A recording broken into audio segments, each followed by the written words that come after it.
Okay, this week we're going to finish the small little landscape, but before we do that, I want to go over the grid technique because you're going to use this on your independent study. And the idea, it's been around for centuries. If you go back and you look at some of the classical drawings that were done in the 15th, 16th, and 17th century, you'll actually see grids on them.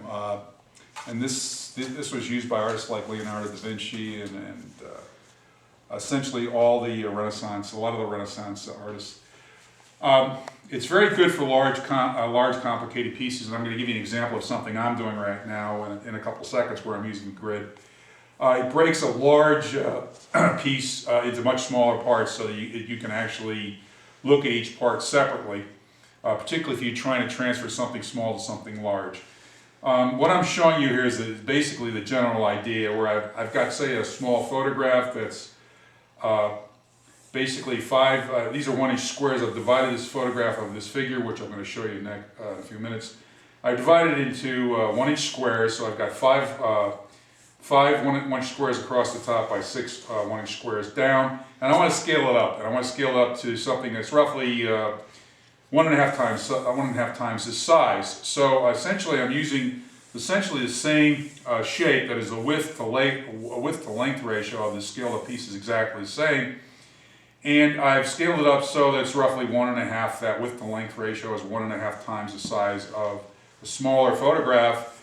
And so now my squares are, instead of 1 inch, are 1.5 inch squares. So basically, again, I still have 5 squares across and 6 squares down, but now they're 1.5 inch. All right, the example I'm going to show you is much, much bigger. So I've taken, if you look here, I've taken something. This is a photograph that I shot, and I've actually taken this photograph, and basically these are 1-inch squares, and there's 1, 2, 3, 4, 5, 6, 7 across, and there's 1, 2, 3, 4, 5, 6, 7, 8, 9, 10, 11 and a half down. So I've taken that and I've actually scaled it up to this 50 by 32 canvas, where I've now taken the 1-inch square and I've scaled it up to, essentially these squares are now 4.5 inches in size, but the section of the photograph that I'm using, essentially the width to length ratio is exactly the same as the width to length ratio of the canvas. So that way I can make a direct scale up from 1 inch to 4.5 inches. Now, I've started this technique with a classical approach. So essentially, I really use the grid because this piece is very large to position the figure. Now in the past, when I didn't use grids, what I'd have to do a lot of times is I'd actually start putting the figure in with burnt sienna, and then I'd have to rub it out because I didn't like where it was positioned. So this makes it much easier for me to organize the composition and get the figure positioned exactly where I want it in the first pass. If I was really concerned about the detail of the figure, I would have made this, instead of a 1-inch square, I would have divided this up, say, to 1/2 inches. So you can actually see I started this on the top squares, but I would have put every 1/2 inch I would have put a grid line on the length portion of the photograph, and so I would have divided into essentially a 1/2 inch square. And I would have done the same thing here. I would have divided each one of these big squares into 1/2 inch squares, and then I could have actually put all the detail in. I could have focused in on each square, transferred detail from square to square, transfer all the detail within a given square. So this is, again, a good technique if you're really concerned about getting something very precisely accurate from a photograph.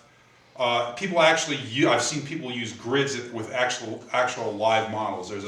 There's a thing you can actually position. It's almost like a piece of plastic with lines on it. You can actually position it on a little stand in front of a model, and you can actually then grid your canvas and actually use that, basically transferring what you see from the live model on the little plastic grid square you have in front of you directly to the canvas. So you can actually use this on a live model, whether the model's human or still life or whatever, and even a landscape. Okay, that's taken a little bit far, but you can actually do that if you want to do that. So now I've essentially put in a brown in. I've actually put in some of the value patterns. And again, I'm just staining the canvas. I've put in some greens just to clean off my palette, and because I didn't want to put the greens in today, I want to put in the body color.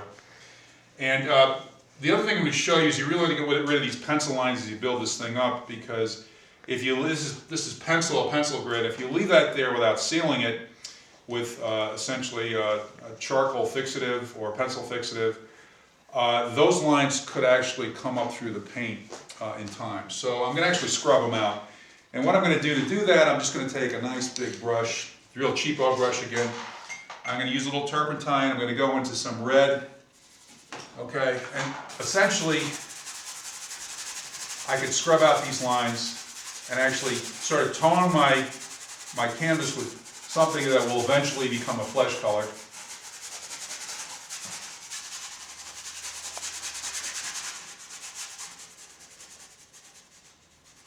And if I overlap, get on the outside, it doesn't really matter. Essentially, I'm just staining the canvas. I'm trying to establish the color pattern right now, and I can tell you right now, this composition is going to be obviously going to be a red and blue composition. Okay, so put some down here. And again, this is heavily thinned red, Grumbacher red.